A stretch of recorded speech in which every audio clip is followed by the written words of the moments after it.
Good morning, ma'am. I do numit mani mangani magtinare ko. Ngasimok torge. I left na basang line na tong na bako na zag ko. Mamangda kogi kanogi nautikogi mapang pura kon thobana seloizing da landa bai matang di yogre ko. Adu hapet adi moina landa gi do karawai da no ko. Adegi seloizing da landa ba mapam do kombidok tani ko. Adegi kari marang landari no hairagadi nongban kadem susyen ba ko nongban kadem susyen ba ki da shitlude makhon ni kawri ko asembagi di siba sasana lebi da makhon kawro bani ko adu manga kak adi manga halaga manga kaksena thamamane ba moisu ko dani ko adu yokre adu makha ta bai parake wari se fasana parake ko adu duga part by part explain tawzarake adu duga important oiba singduna aina sida isalaga thamoke ko aina bengali da ibado or maite make da ibado animaki nungaina ba aina english da ithok sabani ko aduda ai bengali da ai gi oina di bengali ni aduga maite make ko inau sing yauzar yauraga su maite make da dum adi maite make da dum ithok piyo ko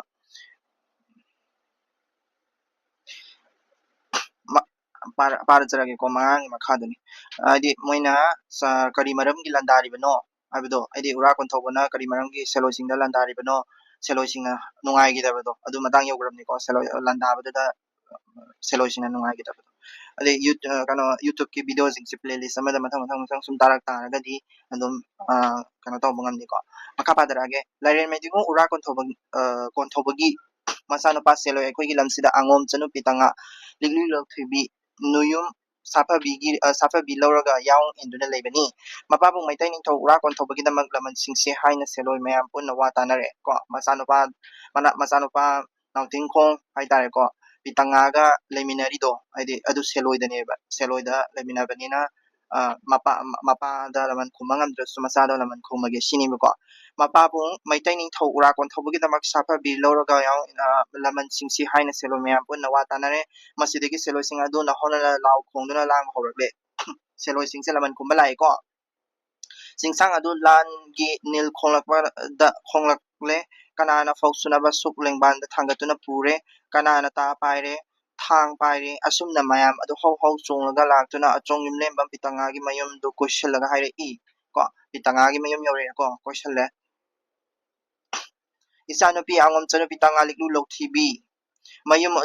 o naha kinapuroi banangi yumda yaung induna leriba adu lairen medingu ura kon thobagi damakta laman singlage hairak labada mamam bitang hana liklu lok thibina ko hairaki seloi langmai sing athoba haibasi ayang ba haina kawi ko yong ko athoba haibasi kadawa ba seloi dadi kadawa seloi da kari seloi da athoba haibasi kadawa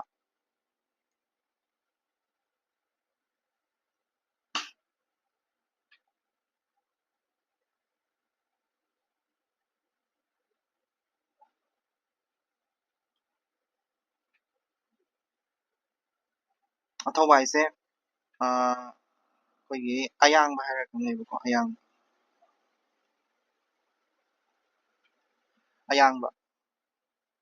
ko seloi ipa athoba ipya langmai athoba sing ko o nakhoina nakoda thang tana sim kuchu khulai paiduna yung question liba asibu ipa suloi nakhoigi namak nopa langmai nakhoigi na sena bai uriba aigi iburiba seloi langmai lamsida yang induna leriba asida laman singge haiba asibu mapabung maitai ningtho ura ko thobana irong thongda seloi langmai singge matata landa sinduna hali haiba asidi hana maitai lam phauduna seloi langmai mayam hauduna lan chatkani haina maitai ningtho da pau supirude yung ko one of the main reason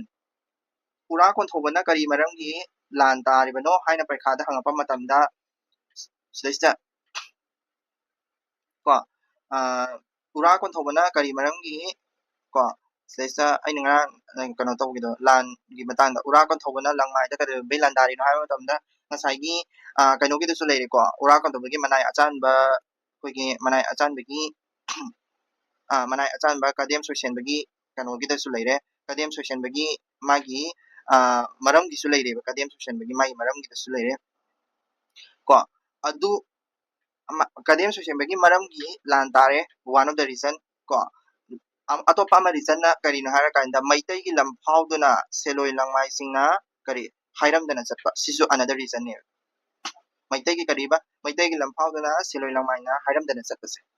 ꯁꯤ ꯇꯧꯅꯗꯦꯕ ꯀꯩꯁꯨ ꯊꯥꯏꯅ ꯃꯇꯝꯗꯗꯤ ꯇꯧꯅꯗꯦꯕ ꯀꯩꯁꯨ ꯀꯣ ꯑꯗꯨꯗꯨꯅ this is also one ꯑꯇꯣꯞꯄ region ꯑꯃ ꯑꯣꯏꯕ ꯌꯥꯏꯀꯣ ꯑꯗꯨꯗꯨꯅ ꯄꯩꯈꯥꯗ ꯁꯤꯁꯨ ꯑꯗꯨꯝ ꯍꯥꯞꯆꯤꯜꯂꯝꯕ ꯌꯥꯏ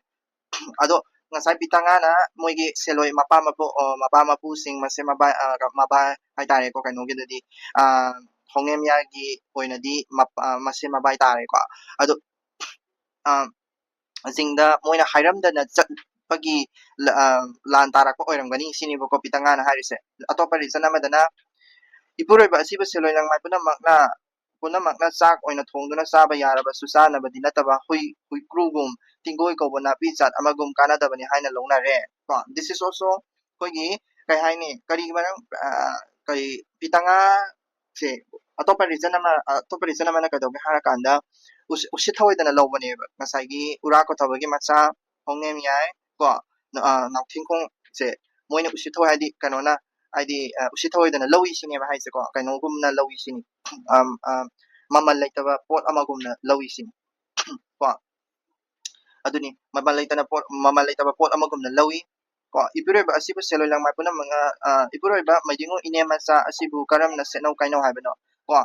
ꯀꯣ ꯀꯥꯏꯅꯕꯁꯨ ꯉꯝꯂꯣꯏ ꯍꯥꯏꯔꯦ ꯀꯣ ꯑꯗꯒꯤ ꯁꯦꯂꯣꯏ ꯂꯝꯒꯤ ꯃꯆꯥ ꯑꯣꯏꯔꯤꯕ ꯁꯦꯂꯣꯏ ꯏꯕꯨꯡ ꯏꯄ꯭ꯋꯥ ꯑꯣꯏꯔꯤꯕ ꯄꯥꯈꯪꯁꯤꯡ ꯅꯆꯦ ꯅꯆꯜ ꯑꯣꯏꯔꯤꯕ ꯑꯩꯒꯤ ꯏꯁꯛ ꯌꯦꯡꯗꯨꯅ ꯅꯨꯡꯁꯤꯕꯤꯌꯨ ꯅꯈꯣꯏꯒꯤ ꯅꯆꯦ ꯅꯆꯜ ꯑꯣꯏꯔꯕꯗꯤ ꯑꯩꯍꯥꯛ ꯏꯆꯥꯅꯨꯄꯥꯁꯨ ꯏꯆꯥꯅꯨꯄꯤꯁꯨ ꯄꯣꯛꯇꯔꯤ ꯂꯩꯒꯤ ꯃꯆꯨ ꯃꯥꯡꯗꯕꯒꯨꯝ ꯂꯩꯒꯤ ꯃꯌꯥꯛ ꯆꯝꯗꯕꯒꯨꯝ ꯃꯥꯡꯗꯔꯤ ꯑꯍꯟ ꯑꯣꯏꯔꯛꯄꯁꯨ ꯁꯨꯖꯥ ꯅꯝꯕꯒꯨꯝ ꯅꯝꯊꯤꯕ ꯃꯅꯝꯁꯨ ꯅꯝꯗ꯭ꯔꯤ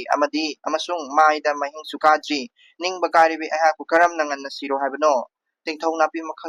ꯇꯤꯡꯊꯧ ꯍꯥꯏꯁꯦ ꯅꯥꯄꯤ ꯃꯈꯜ ꯑꯃꯅꯤꯀꯣ ꯇꯤꯡꯊꯧ ꯐꯥꯏꯒ ꯍꯥꯏꯅꯕꯗꯣ ꯁꯦꯝꯕ ꯈꯨꯗꯣꯞꯅ ꯉꯥꯏꯍꯥꯛ ꯁꯤꯖꯤꯟꯅꯔꯒ ꯍꯨꯟꯗꯣꯛꯄꯒꯨꯝ ꯍꯩ ꯆꯥꯗꯅ ꯌꯥ ꯀꯨꯝꯕꯒꯨꯝ ꯁꯤꯡ ꯆꯥꯗꯅ ꯂꯩ ꯁꯥꯕꯒꯨꯝ ꯌꯨ ꯊꯛꯇꯅ ꯌꯨ ꯉꯥꯎꯕꯒꯨꯝ ꯂꯥꯏꯕꯛ ꯊꯤꯔꯕ ꯂꯨꯈ꯭ꯔꯥꯕꯤ ꯑꯣꯏꯍꯧꯔꯒꯅꯤ ꯍꯥꯏꯅ ꯁꯦꯂꯣꯏ ꯃꯍꯥꯛꯀꯤ ꯃꯕꯨꯡ ꯃꯧꯄ꯭ꯋꯥꯁꯤꯡꯅ ꯃꯈꯣꯡ ꯄꯥꯏꯗꯨꯅ ꯃꯁꯝ ꯏꯐꯥ ꯐꯥꯔꯗꯨꯅ ꯂꯩꯕꯥꯛ ꯑꯣꯜꯂꯗꯨꯅ ꯄꯨꯟꯁꯤ ꯁꯝꯖꯤ ꯊꯣꯛꯂꯕꯤ ꯄꯤꯇꯥꯉꯥꯅ ꯃꯄꯤ ꯇꯥꯅ ꯀꯞꯇꯨꯅ ꯍꯥꯏꯖꯕꯕꯨ ꯁꯦꯂꯣꯏ ꯃꯍꯥꯛꯀꯤ ꯃꯕꯨꯡ ꯃꯧꯄ꯭ꯋꯥ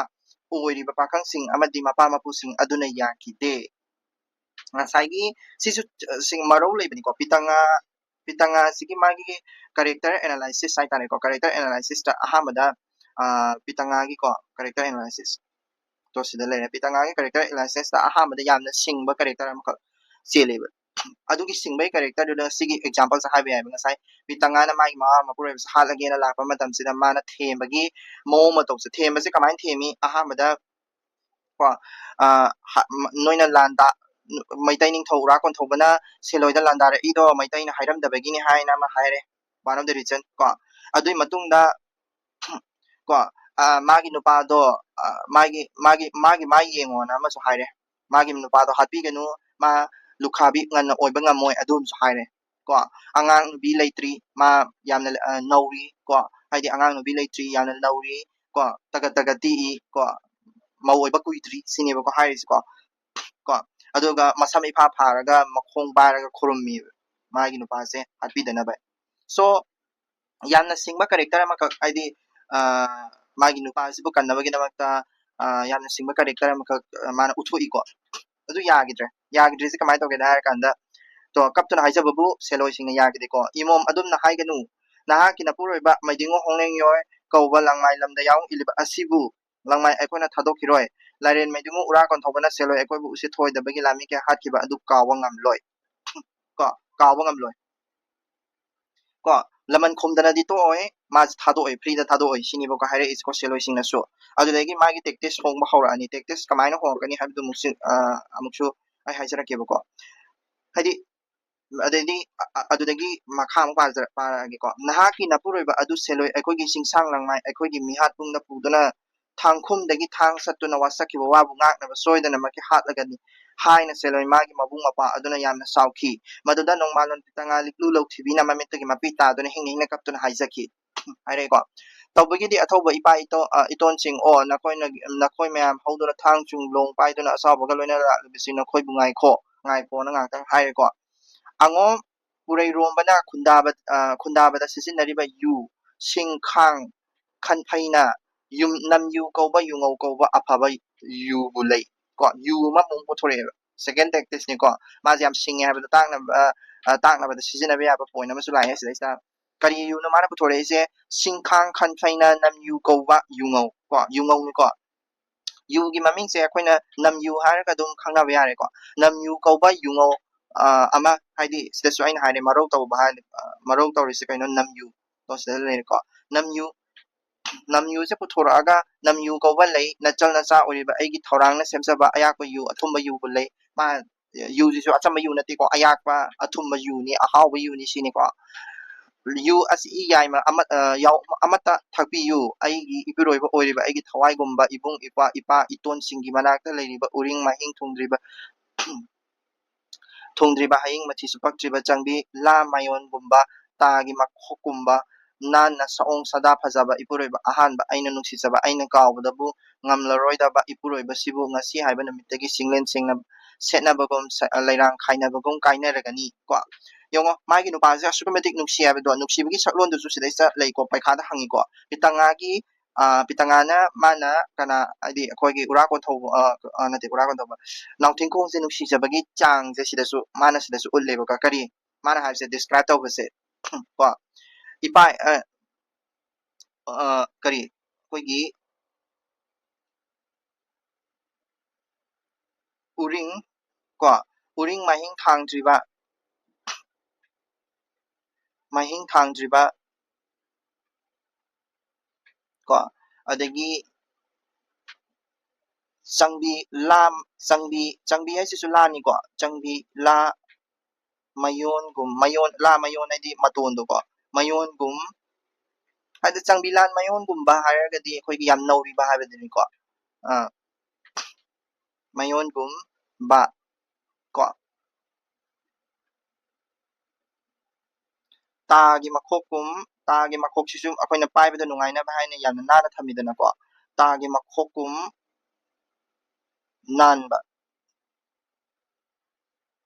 nanba saong sada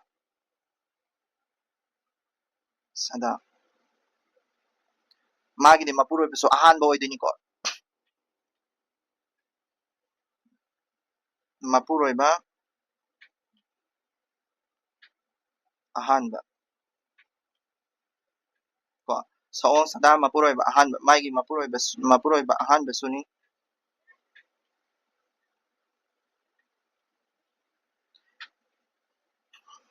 ko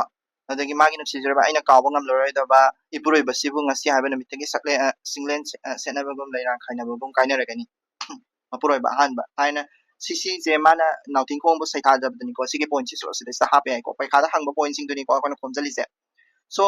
you lay using atang thaaga ngaigo aduduga kaidauba ma hairise magi nupa siga maga kainadore makha padarake ko aduna pan phutuna chamina khige haiduna nongbalon pitangagi marau leina haiki ko pan phulaga chagen hairi ni pan phulaga chamina gige noi yunga ka thaaga ngai ko hairi ni pitanga sini ko yam singba mong ni ko mana hairise aduga khutna paibaga chap chaba nung singbu chapuda hablaga mai thaduna pan phutpa sasina ki pan gi mot nung oina phutni ni ko man tawrise adagi seloi magi mioi singdu na amuk hana hare ibung ipa langmai sing pakang sing na khoibu ngahak ngai ko pan putpa mundri haina marau leina haiki ko haidi ngai pi kho pan putpa mundri nung oina phulaga ko nung jidi sumun maloroi damne haidi matam koina changan bai wari ni da pan putpa mundri pan chamina ki ge pan putpa mundri mandre sum haraga khoigi kadoga harakanda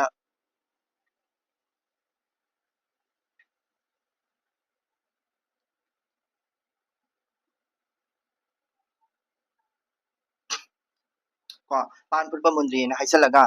ko mapung mapa sing helini ko achong yum lembam yung giningol ka da leiri ba mapure baga unaduna haina ki laire mai dingo hongning mai kunjao haina kauba ai gi nuksire ba ipa ipure ba nang tawo mai mapure ba da mane advice pira ka duni ko marau dawrini mapure ba sa kana toro ka duni haidi mapure ba sa ko magi mapure ba na tingkong da advice pira ka duni ko yamna singe habdu su season attack duni ko mapure ba da mana kano piri sa haidi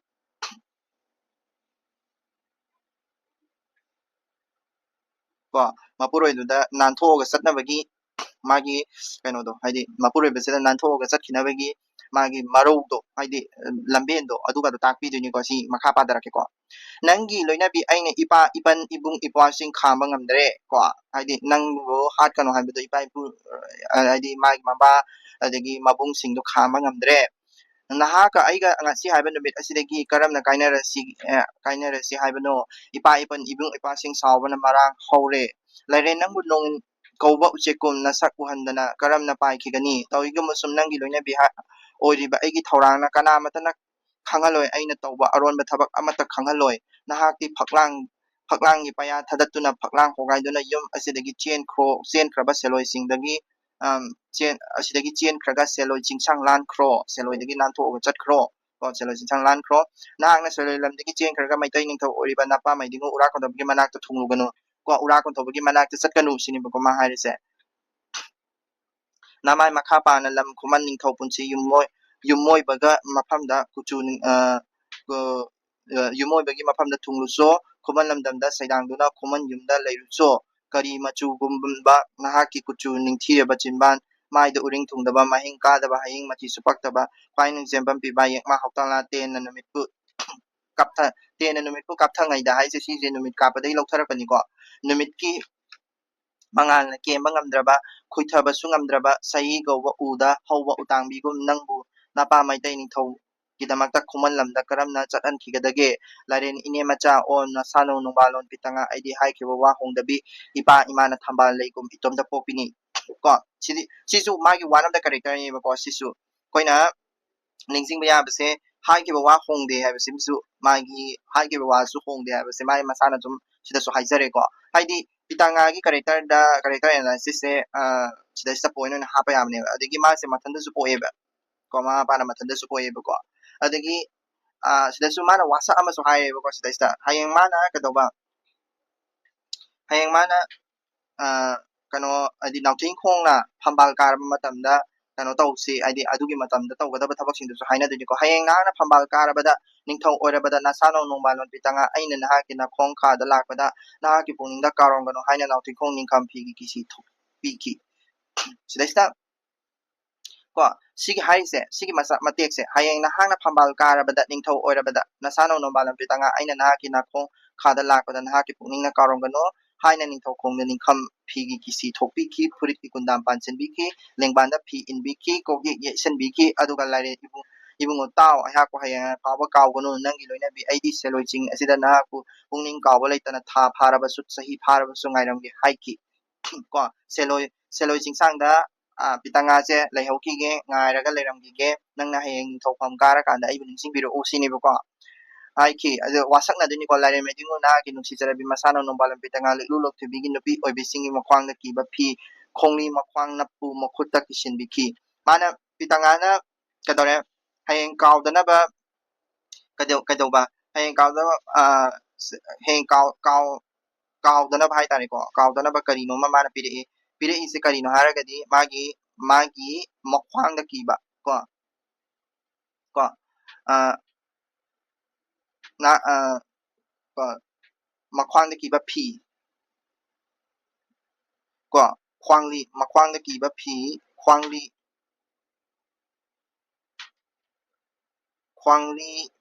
bu nauthingkongda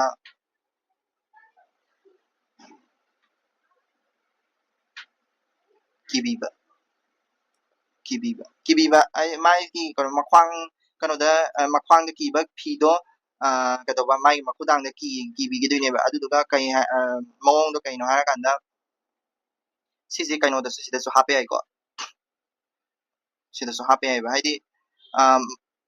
magi nuksibase kamaina utka harakanda mabu phajana ngakpadi ngamdre ba tawadabu magi sakadaba lamben ko adegi kari hayeng kawdana bage wasakna dana ko wasakna ba kauna dana ba ko adegi kadoge harakanda lambi takpikiba ko adegi mathwai kanbikiba mathwai mana kanbiri ni ko haidi pitanga na kadoba kado nauthingkong si kanbiri ni ko mathwai kanbiba ko sika point me anjik sido hape ari ko ꯀꯃꯥꯏꯅ ꯀꯜꯂꯤ ꯈꯣꯠꯂꯤ ꯑꯗꯨꯁꯨ ꯑꯗꯨꯝ ꯍꯥꯞꯆꯤꯟꯕ ꯌꯥꯏꯀꯣ ꯑꯗꯣ ꯑꯗꯨꯅꯤ ꯁꯨꯃꯥꯏꯅ ꯑꯗꯣ ꯀꯩꯅꯣ ꯇꯧꯒꯦ ꯍꯥꯏꯔꯀꯥꯟꯗ ꯅꯥꯎꯊꯤꯡꯈꯣꯡꯅꯁꯨ ꯁꯨꯃꯥꯏꯅ ꯍꯥꯏꯗꯤ ꯃꯥꯒꯤ ꯄꯤꯇꯪꯉꯥꯁꯦ ꯅꯨꯡꯁꯤꯕꯁꯦ ꯁꯨꯃꯥꯏꯅ ꯎꯠꯂꯛꯑꯦꯕꯀꯣ ꯑꯩꯁꯨ ꯍꯌꯦꯡꯋꯥꯏ ꯐꯥꯎꯕ ꯅꯍꯥꯛꯄꯨ ꯀꯥꯎꯔꯣꯏ ꯍꯥꯏꯅ ꯃꯁꯥꯅꯧꯒꯤ ꯈꯨꯖꯦꯡ ꯄꯥꯏꯗꯨꯅ ꯃꯁꯝ ꯅꯥꯟꯕꯤꯗꯨꯅ ꯃꯈꯖꯥꯏ ꯆꯨꯞ ꯃꯤꯠꯇꯒꯤ ꯄꯤꯏꯔ ꯆꯦꯟꯅ ꯅꯨꯡꯁꯤꯅ ꯏꯆꯦꯛꯀꯨꯝ ꯆꯤꯅꯣꯛꯅꯗꯨꯅ ꯍꯥꯏꯒꯗꯕ ꯋꯥꯐꯝ ꯄꯥꯎꯕ ꯂꯣꯏꯔꯕꯗ ꯂꯥꯏꯔꯦꯟ ꯃꯩꯗꯤꯡꯉꯨꯗꯤ ꯐꯛꯂꯥꯡ ꯄꯣꯒꯥꯏꯗꯨꯅ ꯐꯛꯂꯥꯡꯒꯤ ꯄꯌꯥ ꯊꯨꯗꯠꯇꯨꯅ ꯌꯨꯝꯗꯒꯤ ꯅꯥꯟꯊꯣꯛꯇꯨꯅ ꯁꯦꯂꯣꯏ ꯆꯤꯡꯁꯥꯡ ꯁꯝꯗꯨꯅ ꯆꯦꯟꯊꯣꯔꯛꯈꯤ ꯀꯣ ꯁꯤꯅ ꯇꯥꯛꯄꯗꯤ ꯀꯩꯗꯧꯒꯦ ꯍꯥꯏꯔꯀꯥꯟꯗ ꯄꯤꯇꯪꯉꯥꯒ ꯅꯥꯎꯊꯤꯡꯈꯣꯡꯒ ꯂꯩꯃꯤꯟꯅꯔꯤꯉꯩꯗ ꯃꯕꯥꯅꯤꯁꯦ ꯌꯥꯝ ꯅꯨꯡꯁꯤꯅꯔꯛꯑꯦ ꯍꯥꯏꯕꯗꯣ ꯇꯥꯛꯏꯅꯤꯀꯣ ꯁꯣ ꯄꯤꯇꯪꯉꯥꯒꯤ ꯅꯨꯡꯁꯤꯕꯒꯤ ꯁꯛꯂꯣꯟꯒꯤ ꯃꯇꯥꯡꯗ ꯄꯩꯈꯥꯗ ꯍꯪꯉꯛꯄ ꯃꯇꯝꯗ ꯁꯤꯒꯤ ꯄꯣꯏꯟꯠꯁꯤꯡꯁꯦ ꯑꯗꯨꯝ ꯈꯨꯝꯕ ꯌꯥꯔꯅꯤꯀꯣ ꯑꯦꯟ ꯀꯣꯏꯁꯟꯗꯣ ꯑꯩ ꯀꯣꯏꯁꯟ ꯑꯃꯒ ꯁꯤꯗꯩꯁꯤꯗ ꯑꯇꯣꯞꯄ ꯀꯣꯏꯁꯟ ꯑꯃꯒ ꯍꯥꯏꯔꯛꯀꯦꯕꯀꯣ ꯍꯌꯦꯡ ꯑꯩꯒꯤꯁꯤ ꯑꯦꯛꯁꯄ꯭ꯂꯦꯅꯦꯁꯟ ꯉꯥꯛꯇꯅꯤꯀꯣ ꯑꯩꯈꯣꯏꯅ ꯄꯥꯔꯤꯁꯦ ꯑꯦꯛꯁꯄ꯭ꯂꯦꯅꯦꯁꯟ ꯉꯥꯛꯇꯅꯤ ꯕꯠ ꯇꯧꯕꯇꯕꯨ ꯑꯦꯛꯁꯄ꯭ꯂꯦꯅꯦꯁꯟꯁꯦ ꯄꯥꯔꯦ ꯍꯥꯏꯅ ꯃꯦꯟ ꯂꯥꯏꯔꯤꯛꯇꯣ ꯑꯩꯈꯣꯏꯅ ꯍꯣꯇꯣꯛꯄ ꯃꯤꯔꯥꯏꯕꯗꯤ ꯅꯠꯇꯦ ꯍꯌꯦꯡ ꯄꯩꯈꯥꯗ ꯃꯦꯟ ꯂꯥꯏꯔꯤꯛꯇꯨꯗꯒꯤ ꯀꯣꯠꯁ ꯍꯪꯉꯛꯀꯅꯦꯕ ꯀꯣꯠꯁ ꯍꯥꯏꯗꯤ ꯃꯦꯟ ꯂꯥꯏꯔꯤꯛꯇꯨꯗꯒꯤ ꯗꯥꯏꯔꯦꯛ ꯃꯣꯏꯒꯤ ꯃꯦꯟ ꯂꯥꯏꯔꯤꯛꯇꯨꯗ ꯌꯥꯎꯕ ꯀꯣꯠꯁꯇꯨꯅꯦ ꯑꯦꯛꯁꯄ꯭ꯂꯦꯅꯦꯁꯟꯒꯤ ꯀꯣꯠꯁꯇꯨ ꯅꯠꯇꯦꯕ ꯍꯥꯏꯕꯗꯤ ꯁ꯭ꯇꯦꯠꯃꯦꯟꯒꯤ ꯕꯦꯁ ꯀꯣꯏꯁꯟ ꯍꯪꯉꯛꯄ ꯃꯇꯝꯗ ꯀꯃꯥꯏꯅ ꯑꯗꯣ ꯋꯥꯔꯤꯁꯦ ꯈꯪ ꯇꯥꯔꯒꯗꯤ ꯋꯥꯔꯤꯁꯦ ꯃꯨꯟꯅ ꯄꯥꯈꯤꯕ ꯃꯤ ꯑꯣꯏꯇꯥꯔꯒꯗꯤ ꯁ꯭ꯇꯦꯠꯃꯦꯟꯁꯦ ꯑꯗꯨꯝ ꯈꯨꯝꯕ ꯉꯝꯅꯦꯕ ꯈꯨꯗꯝ ꯑꯣꯏꯅ ꯁꯤꯗꯩꯁꯤꯗ ꯈ꯭ꯋꯥꯏ ꯑꯍꯥꯟꯕꯗ ꯁꯤꯒꯤ ꯁ꯭ꯇꯦꯠꯃꯦꯟꯁꯤ ꯌꯦꯡꯁꯦꯕ ꯇꯥꯎꯖꯤꯡ ꯍꯩꯅ ꯊꯨꯡꯂꯕꯁꯨ ꯅꯣꯏꯅꯨ ꯊꯨꯝꯅ ꯋꯥꯠꯄ ꯅꯣꯏꯅꯨ ꯊꯨꯝꯅ ꯁꯤꯅ ꯉꯥꯏꯀꯣ ꯁꯤꯒꯤ ꯁ꯭ꯇꯦꯠꯃꯦꯟꯁꯦ ꯉꯥꯏꯀꯣ ꯁꯤꯗꯩꯁꯤꯗ ꯁ꯭ꯇꯦꯠꯃꯦꯟ ꯑꯇꯣꯞꯄ ꯑꯃ ꯁꯤꯁꯦ ꯀꯣ ꯁꯤꯁꯦ ꯂꯪꯃꯥꯏ ꯇꯦꯡꯅ ꯌꯨꯝꯀꯥꯕ ꯏꯃꯣꯝ ꯅꯉꯣꯟꯗ ꯅꯨꯅꯤꯟꯕ ꯑꯁꯤꯕꯨ ꯂꯥꯏꯔꯦꯟ ꯃꯩꯗꯤꯡꯉꯨ ꯎꯔꯥ ꯀꯣꯟꯊꯧꯕ ꯃꯁꯨꯝ ꯂꯥꯡꯒꯤꯁꯤꯕꯨ ꯂꯩꯀꯥꯏ ꯄꯨꯖꯔꯨꯛ ꯂꯥꯡꯕꯜ ꯂꯨꯀꯨꯝꯕꯕꯨ ꯂꯥꯟꯁꯤꯡꯅꯒꯦ ꯑꯁꯥꯎ ꯈꯥꯝꯕꯤ ꯃꯩꯍꯧꯔꯪꯅ ꯁꯦꯂꯣꯏ ꯂꯪꯃꯥꯏꯁꯤꯡꯒ ꯃꯁꯥꯕꯤ ꯍꯣꯡꯅꯤꯡ ꯈꯨꯟꯖꯥꯎꯒꯤꯗꯃꯛꯇ ꯃꯥꯌꯣꯛꯅꯕꯒꯤꯗ ꯄꯤꯇꯪꯉꯥꯗ ꯎꯕ ꯐꯪꯕ ꯊꯧꯅꯥ ꯑꯃꯗꯤ ꯂꯧꯁꯤꯡꯕꯒꯤ ꯃꯇꯤꯛ ꯃꯒꯨꯟꯁꯤꯡꯗꯨ ꯁꯤꯡꯊꯥꯗꯨꯅ ꯏꯌꯨ ꯁꯤꯁꯤꯅꯤꯀꯣ ꯂꯪꯃꯥꯏ ꯇꯦꯡꯅ ꯌꯨꯝꯀꯥꯕ ꯏꯃꯣꯝ ꯅꯉꯣꯟꯗ ꯅꯨꯅꯤꯟꯕ ꯑꯁꯤꯕꯨ ꯂꯥꯏꯔꯦꯟ ꯃꯩꯗꯤꯡꯉꯨ ꯎꯔꯥ ꯀꯣꯟꯊꯧꯕ ꯃꯁꯨꯝ ꯂꯥꯡꯒꯤꯕꯨ ꯂꯩꯀꯥꯏ ꯄꯨꯖꯔꯨꯛ ꯂꯥꯡꯕꯜ ꯂꯧꯀꯨꯝꯕꯕꯨ ꯂꯥꯟꯁꯤꯡꯅꯒꯦ ꯍꯥꯏꯁꯦ ꯁꯤ ꯑꯇꯩ ꯀꯩꯝ ꯅꯠꯇꯦꯀꯣ ꯑꯩꯈꯣꯏꯒꯤ ꯀꯩꯅꯣ ꯍꯥꯏꯗꯤ ꯃꯥꯅ ꯁꯤꯁꯦ ꯆꯦꯟꯊꯣꯔꯛꯑꯝꯗꯥꯏꯗ ꯍꯥꯏꯔꯛꯄꯗꯨꯅꯦꯕ ꯆꯦꯟꯊꯣꯔꯛꯑꯝꯗꯥꯏꯗ ꯑꯩꯒꯤꯗꯃꯛꯇ ꯀꯔꯤꯝ ꯋꯥꯒꯅꯨ ꯂꯪꯃꯥꯏ ꯇꯦꯡꯅ ꯌꯨꯝꯀꯥꯕ ꯏꯃꯣꯝ ꯅꯉꯣꯟꯗ ꯌꯨꯅꯤꯟꯕ ꯑꯁꯤꯕꯨ ꯂꯥꯏꯔꯦꯟ ꯃꯩꯗꯤꯡꯉꯨ ꯎꯔꯥ ꯀꯣꯟꯊꯧꯕ ꯃꯁꯨꯝ ꯂꯥꯡꯒꯤꯕꯨ ꯂꯩꯀꯥꯏ ꯄꯨꯖꯔꯨꯛ ꯂꯥꯡꯕꯜ ꯂꯨꯀꯨꯝꯕ ꯂꯥꯟꯁꯤꯡꯅꯒꯦ ꯍꯥꯏꯔꯤꯁꯦ ꯃꯥꯅ ꯍꯥꯏꯗꯤ ꯃꯕꯥꯅꯤꯗꯣ ꯀꯥꯏꯅꯔꯝꯗꯥꯏꯗ ꯑꯩꯒꯤꯗꯃꯛꯇ ꯀꯔꯤꯝ ꯋꯥꯒꯅꯨ ꯑꯩꯒꯤ ꯅꯪꯗ ꯐꯅꯕ ꯀꯣ ꯀꯣ ꯑꯗꯨꯒꯤꯗꯃꯛꯇ ꯀꯩꯝ ꯋꯥꯒꯅꯨ ꯃꯣꯏꯒꯤꯗꯃꯛꯇ ꯀꯩꯝ ꯋꯥꯒꯅꯨ ꯅꯪꯒꯤꯗꯃꯛꯇ ꯑꯩ ꯂꯦꯞꯄꯤ ꯅꯪꯒꯤꯗꯃꯛꯇ ꯑꯩ ꯂꯥꯟꯁꯤꯡꯅꯒꯦ ꯍꯥꯏꯕꯗꯨꯅꯤꯀꯣ ꯁꯤꯒꯤ ꯁ꯭ꯇꯦꯠꯃꯦꯟꯁꯤ ꯑꯃ ꯂꯩꯔꯦ ꯁꯤꯒꯤ ꯁ꯭ꯇꯦꯠꯃꯦꯟꯁꯤ ꯍꯧꯖꯤꯛ ꯌꯧꯔꯛꯇ꯭ꯔꯤ ꯑꯇꯣꯞꯄ ꯑꯃ ꯀꯥꯏꯅ ꯁꯤꯁꯦ ꯁꯤꯗ ꯂꯩꯔꯦꯀꯣ ꯍꯌꯦꯡ ꯇꯨꯕꯤ ꯅꯪꯅ ꯀꯣ ꯍꯌꯦꯡ ꯇꯨꯕꯤ ꯅꯪꯅ ꯐꯃꯣꯏ ꯃꯤꯠꯇ ꯀꯣ ꯐꯂꯥꯡꯃꯩꯗ ꯇꯣꯡꯂꯕꯗ ꯅꯁꯥꯅꯧ ꯅꯣꯡꯕꯥꯜꯂꯣꯟ ꯄꯤꯇꯪꯉꯥ ꯑꯩꯕꯨ ꯂꯥꯏꯔꯦꯟ ꯁꯅꯥꯅ ꯈꯣꯡꯈꯥꯕꯨ ꯏꯟꯗꯥꯟꯖꯔꯛꯄꯗ ꯂꯥꯏꯔꯦꯟ ꯄꯨꯛꯅꯤꯡ ꯋꯥꯀꯥꯎꯒꯨꯝ ꯒꯨꯅꯨꯀꯣ ꯍꯥꯏꯁꯦ ꯁꯤꯁꯦ ꯉꯁꯥꯏ ꯍꯧꯖꯤꯛꯀꯤ ꯀꯥꯞꯃꯤꯟꯅꯔꯒ ꯍꯥꯏꯅꯕ ꯄꯣꯠꯇꯨꯅꯦꯕ ꯁꯤꯁꯦꯀꯣ ꯁꯤ ꯑꯗꯨꯝ ꯈꯪꯕ ꯉꯝꯅꯦꯕ ꯁꯤꯒꯤ ꯄꯣꯔꯁꯟ ꯁꯤꯒꯤ ꯃꯇꯦꯛꯁꯤꯃ ꯍꯥꯏꯔꯛꯄ ꯃꯇꯝꯗ ꯏꯁꯥꯅ ꯁꯤꯁꯤꯗꯤ ꯁꯤꯒꯤ ꯃꯇꯥꯡꯗ ꯍꯥꯏꯈꯤꯕꯅꯤ ꯍꯧꯖꯤꯛꯀꯤ ꯃꯕꯥꯅꯤ ꯀꯥꯏꯅꯔꯝꯗꯥꯏ ꯃꯦꯀꯞꯇ ꯍꯥꯏꯈꯤꯕꯅꯤꯀꯣ ꯍꯥꯏꯕꯗꯣ ꯑꯗꯨꯝ ꯈꯪꯕ ꯉꯝꯒꯅꯤꯕ ꯀꯣ ꯑꯗꯒꯤ ꯁ꯭ꯇꯦꯠꯃꯦꯟ ꯑꯇꯣꯞꯄ ꯂꯩꯔꯤꯕ꯭ꯔꯥ ꯁ꯭ꯇꯦꯠꯃꯦꯟ ꯁꯤꯗꯁꯨ ꯂꯩꯔꯦ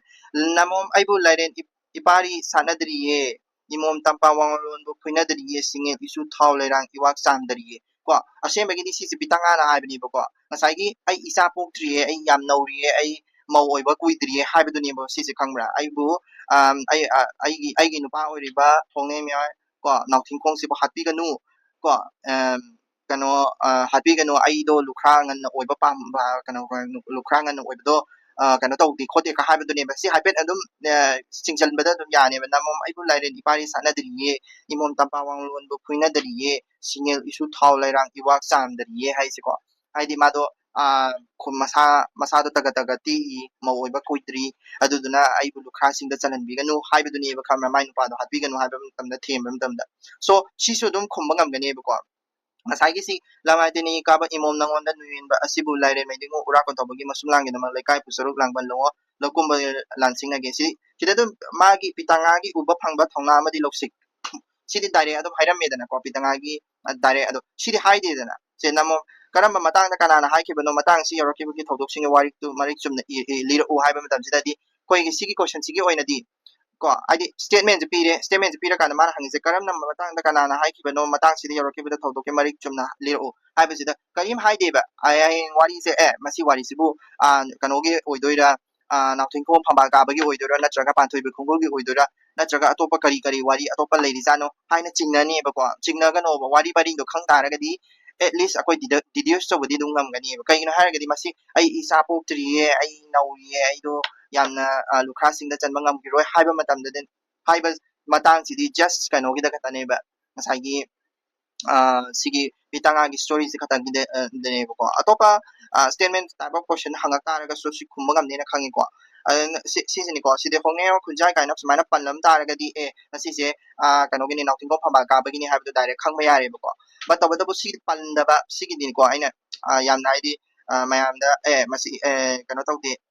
ꯁꯤꯁꯤ ꯀꯔꯝꯕ ꯂꯥꯏꯔꯤꯛꯀꯤ ꯑꯣꯏꯖꯥꯠꯅꯣ ꯀꯥꯏꯅꯒ ꯋꯥꯈꯟꯗ ꯈꯜꯂꯒ ꯂꯩꯔꯨꯅꯣꯕꯀꯣ just wari paringduda yawbado wari paringdo wari aduna wari se fasana pabiyu ko wari se fasana pabiyu fazana tabiyu ndagi each and every point khudima fazana tabiyu hoi lairik to pula pabadi yai lairik to pula pabada yam kuina changani hapta amuga changani ba atharo hanto ga pa lebida ko so lairik to ina direct pabado to the translation se nongda pabiro manung do pare point sing se analyze to biro aduga any question adum khumba ngamgani ko ai haning se adu any question se mo mato onthoga hangak taragasu kara aidi mabani kainaram dai da thokiba thodok sing or ma kanogi pitanga gi loksing leibagi matang ko or kano kanogi seloi langmai sing na pitanga amasung hongneo hongnem yai nangthing khong da kari kari tokibage aduguma hairasu ko any apamba mong da question ja hangjarakchano adagi statement based ko ta hangjarakchano khongada mansa du di sida leireba ko aina sida ithoga leireba ko sineba ko magi singbagi mong adagi mana kamaina tauba akhang kayam kangiba ko mai ma mapuroba leitrasu mana seloi lama singdigi magi kari haini michai mirau kon de taraga akhang kan leidoineba adui makha tabda paragi ko next paragraph ngasai gi seloi mayam hauna makuta ta chung pai tham si chen grabani ko hongne me kano se kano hugairaga chen grabani ko kan phalang hugairaga makha paraki ko ngasai gi seloi mayam hauduna makuta ta chung thang pai duna yum koisilam badu adu achong yum lembam pitanga gi yum adu bu thong hangdoktuna laire medumu maidingu bu haktheng na pharage haina chalapada seloi langmai dagi na tuktuna chen khiram le chen gre ko chelaga leirame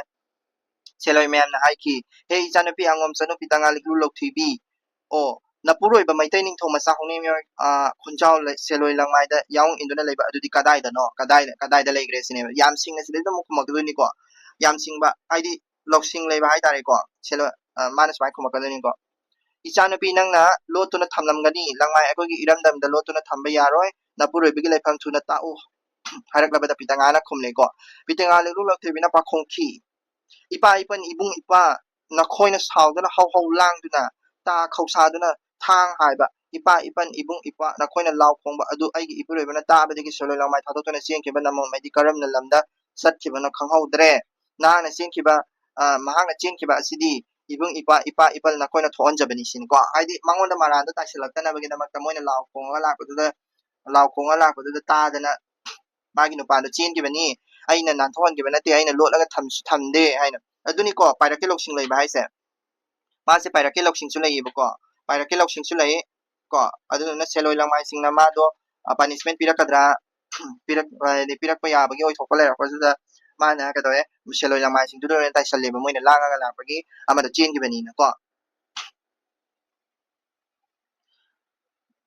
ko adudagi nachal nacha oiba engonda wa yamna haibigano haina khonjal hauna saudana haraklabada seloi langmai sing adudu irang langle loktai khuding chingsang na pong khuding thirebasu thiba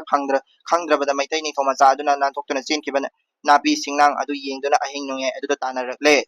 or moi tanare ko aidi karamdana karai nan thokribino aido adu thigena tanare ko seloi langmai na pubung khong maibu yai kowi pungkhong thinduna mayai bu thanduna tanare mai thanduna kano pung thinduna tanare ko nami adudagi khochingya khongchi nade khongchi yainaro maitai ning thoma sa seloi lamdagi nan thoktuna chenkhiba lam mafam si nomaijing singi makha pangba lamda leiba mafam amani haina kauki seloi lamai singi mafam ama maidingo senbi kiyambagi macha nupa poire ning thohanba maidingo khagembana langoi khunan thaba seloi chingi chingmai samdana chen satkirami laire maidingo langmai chingda yaung enbagi iril turel gi tukun matung inna takna kha yauna chatki ko tanaragpaduni ko si kasu important oide hayeng lamidlon gi matangda mu hairaki ko lamidlon gi matangda iba wari omo ina saitharo hai taragadi masigi lamidlon gi pochingse kano tawdine ko adu lamidlon gi matangda analysis ama kagmaina tawe ko adu do ai haizarake sa lamidlon gi matangda ko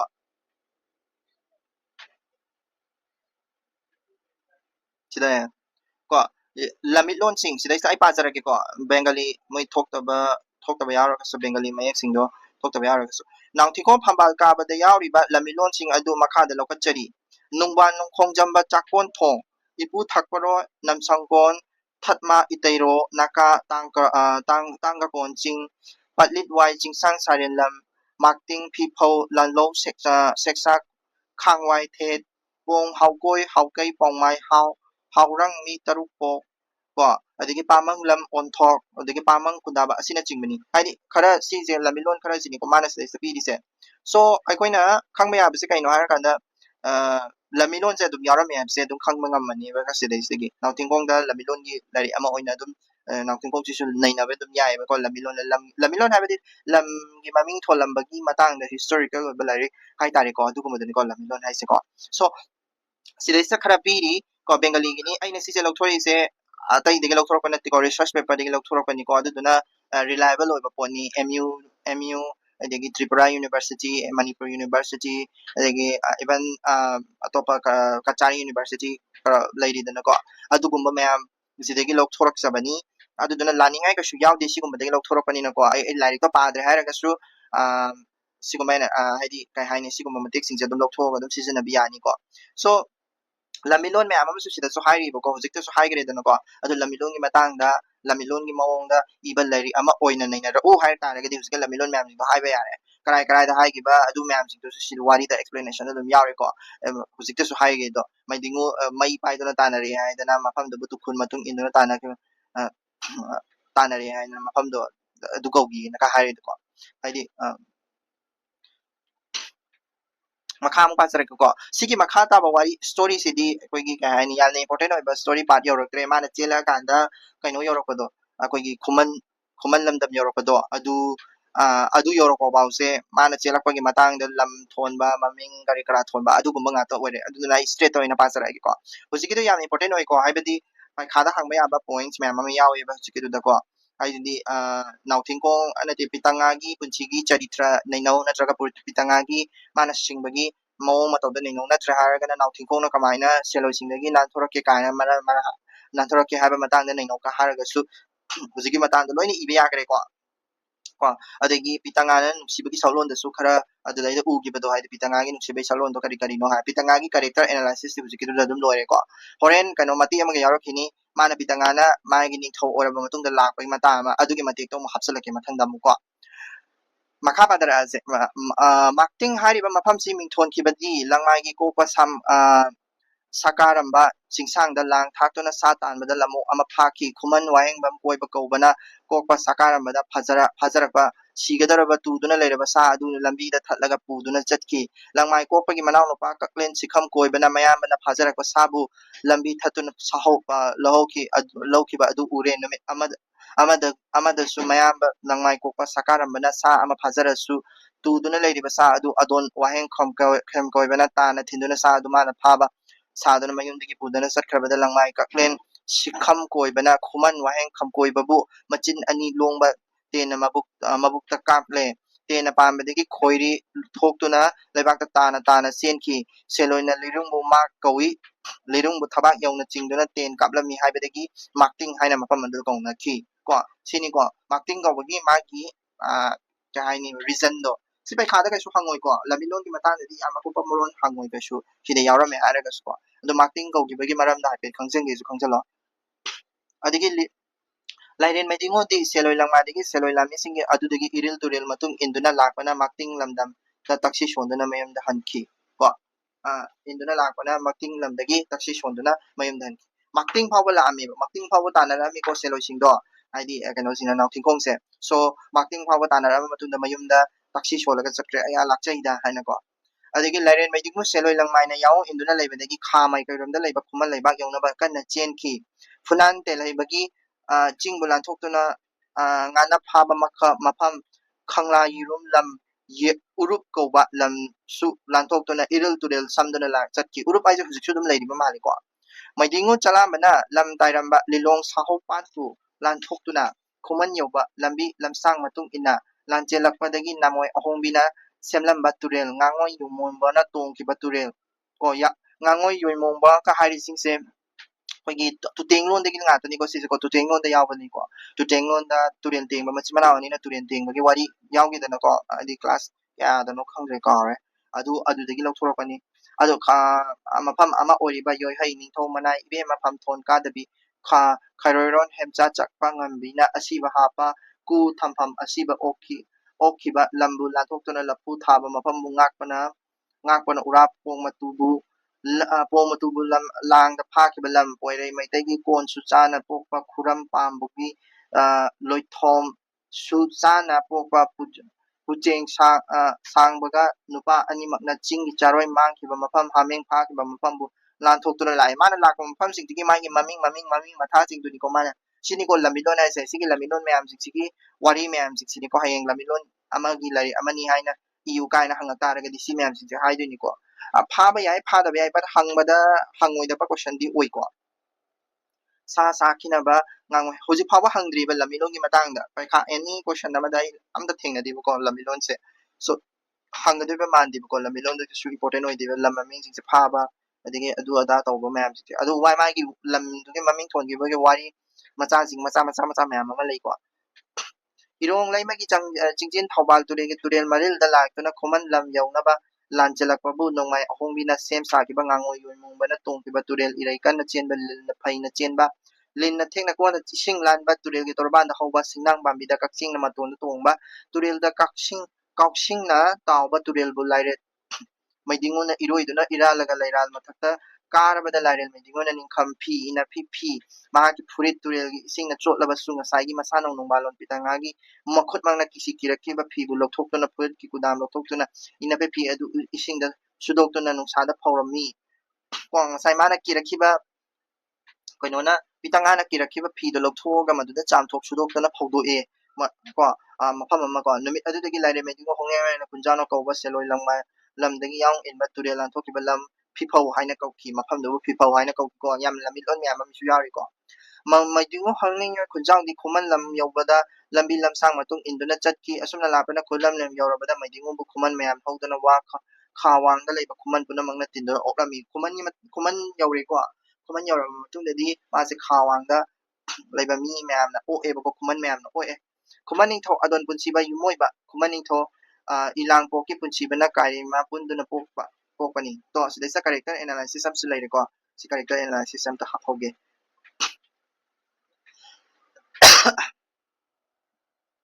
ꯀꯣ ꯈꯨꯃꯟ ꯅꯤꯡꯊꯧ ꯑꯗꯣꯟ ꯄꯨꯟꯁꯤꯕ ꯌꯨꯝꯃꯣꯏꯕ ꯀꯣ ꯑꯗꯣꯟ ꯄꯨꯟꯁꯤꯕ ꯌꯨꯝꯃꯣꯏꯕꯁꯦ ꯀꯅꯥ ꯇꯤꯟꯅꯔꯒ ꯄꯣꯛꯑꯦ ꯍꯥꯏꯕꯀꯣ ꯃꯥꯁꯦ ꯈꯨꯃꯟ ꯅꯤꯡꯊꯧ ꯏꯂꯥꯡꯄꯣꯛꯄ ꯄꯨꯟꯁꯤꯕꯒ ꯏꯂꯥꯡꯄꯣꯛꯄ ꯄꯨꯟꯁꯤꯕ ꯀꯣ ꯑꯗꯨꯒ ꯀꯅꯥꯒ ꯄꯨꯜꯂꯒ ꯄꯣꯛꯄ ꯀꯥꯏꯔꯩꯃꯒ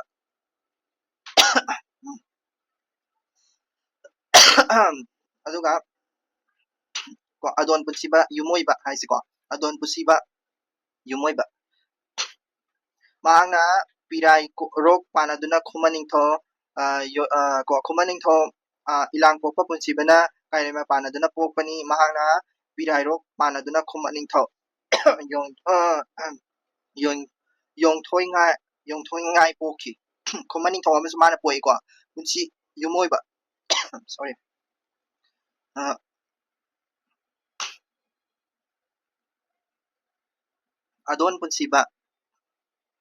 ꯑꯗꯣꯟ ꯄꯨꯟꯁꯤꯕꯒ ꯀꯅꯥꯒ ꯄꯥꯟꯅꯕ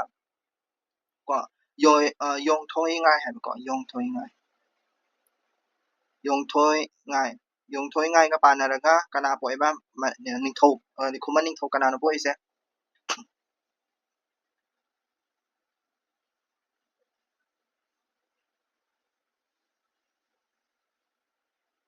ꯑꯣ ꯌꯣꯡꯊꯣꯏꯉꯥꯏ ꯍꯥꯏꯁꯦ ꯈꯨꯃꯟ ꯅꯤꯡꯊꯧꯗꯅꯤ ꯈꯨꯃꯟ ꯅꯤꯡꯊꯧ ꯌꯣꯡꯊꯣꯏꯉꯥꯏꯁꯦ ꯄꯣꯛꯑꯦꯕꯀꯣ ꯈꯨꯃꯟ ꯅꯤꯡꯊꯧ ꯌꯣꯡꯊꯣꯏꯉꯥꯏꯁꯦ ꯄꯣꯛꯑꯦ ꯀꯅꯥꯒ ꯄꯥꯟꯅꯔꯒ ꯄꯤꯌꯥꯏꯔꯣꯛꯀ ꯄꯥꯟꯅꯔꯒ ꯄꯣꯛꯄꯀꯣ ꯍꯥꯏꯗꯤ ꯃꯥꯒꯤ ꯃꯃꯥ ꯃꯄꯥꯗꯨꯁꯨ ꯂꯩꯔꯦ ꯃꯄꯥꯅ ꯏꯂꯥꯡ ꯄꯣꯛꯄ ꯄꯨꯟꯁꯤꯕ ꯃꯃꯥꯅ ꯀꯥꯏꯔꯨꯏꯃ ꯀꯣ ꯑꯗꯨꯒ ꯄꯨꯟꯁꯤ ꯌꯣꯏꯃꯥꯏꯕꯁꯦ ꯄꯣꯛꯑꯦ ꯑꯗꯣꯟ ꯄꯨꯟꯁꯤꯕ ꯌꯨꯝꯃꯣꯏꯕꯁꯦ ꯄꯣꯛꯑꯦ ꯑꯗꯣꯟ ꯄꯨꯟꯁꯤꯕ ꯌꯨꯝꯃꯣꯏꯕꯒ ꯄꯤꯌꯥꯔꯒ ꯄꯨꯜꯂꯒ ꯈꯨꯃꯟ ꯅꯤꯡꯊꯧ ꯌꯣꯟꯊꯣꯏꯉꯥꯏꯁꯦ ꯄꯣꯛꯑꯦꯀꯣ ꯑꯗꯨꯃꯥꯏꯅ ꯃꯊꯪ ꯃꯊꯪ ꯈꯨꯃꯟꯗ ꯄꯥꯜꯂꯝꯕ ꯅꯤꯡꯊꯧꯗꯨꯅꯤꯀꯣ ꯈꯨꯔꯣꯏꯔꯣꯟ ꯉꯥꯅꯨ ꯊꯨꯝꯕꯤꯅ ꯄꯣꯛꯄ ꯃꯃꯥꯛ ꯅꯤꯄꯥ ꯁꯦꯟꯕ ꯃꯤꯃꯥꯕꯅ ꯈꯨꯃꯟ ꯅꯤꯡꯊꯧ ꯑꯣꯏꯍꯧꯔꯕꯗ ꯄꯨꯟꯁꯤ ꯌꯨꯝꯃꯩꯕꯅ ꯂꯣꯏꯕꯤ ꯂꯌꯥꯟꯗ ꯊꯩꯗꯨꯅ ꯂꯩꯈꯤ ꯑꯃꯁꯨꯡ ꯃꯐꯝ ꯑꯗꯨꯗ ꯅꯣꯡꯉꯥꯈꯤ ꯃꯥꯅ ꯁꯤꯈꯤꯕ ꯃꯐꯝꯗꯅꯤꯀꯣ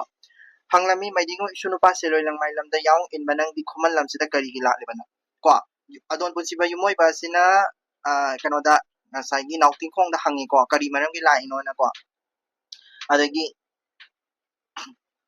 ꯃꯩꯇꯩ ꯅꯤꯡꯊꯧ ꯑꯩꯍꯥꯛꯅ ꯑꯗꯨꯗꯤ ꯃꯥꯅ ꯈꯨꯝꯃꯛꯑꯦꯀꯣ ꯀꯔꯤ ꯊꯕꯛꯀꯤ ꯂꯥꯛꯄꯅꯣ ꯍꯥꯏꯅ ꯍꯪꯕꯗ ꯂꯥꯏꯔꯦꯝꯃꯩꯗꯤꯡꯉꯣ ꯄꯥꯎꯗꯝꯅꯈꯤ ꯀꯣ ꯅꯥꯎꯇꯤꯡꯈꯣꯡꯅ ꯍꯥꯏꯔꯛꯑꯦꯀꯣ ꯍꯣꯏꯗ ꯏꯕꯨꯙꯧ ꯈꯨꯃꯟ ꯅꯤꯡꯊꯧ ꯑꯗꯣꯟ ꯄꯨꯟꯁꯤꯕ ꯌꯨꯝꯃꯣꯏꯕꯋꯣ ꯃꯩꯇꯩ ꯅꯤꯡꯊꯧ ꯃꯆꯥꯅꯁꯨ ꯑꯩꯍꯥꯛꯅ ꯈꯨꯃꯟ ꯅꯍꯥꯛꯀꯤ ꯂꯝꯗ ꯂꯥꯛꯄꯗꯤ ꯁꯦꯂꯣꯏ ꯂꯝꯗ ꯌꯥꯎ ꯏꯟꯗꯨꯅ ꯂꯩꯔꯛꯄ ꯆꯍꯤ ꯐꯥꯔꯛꯄ ꯑꯁꯤꯗ ꯁꯦꯂꯣꯏ ꯂꯪꯃꯥꯏ ꯃꯌꯥꯝ ꯍꯧꯗꯨꯅ ꯊꯥꯡꯒ ꯌꯥꯎꯈꯟꯒ ꯂꯥꯟꯗꯥꯒꯦ ꯈꯨꯟꯐꯝ ꯉꯧꯆꯦꯛ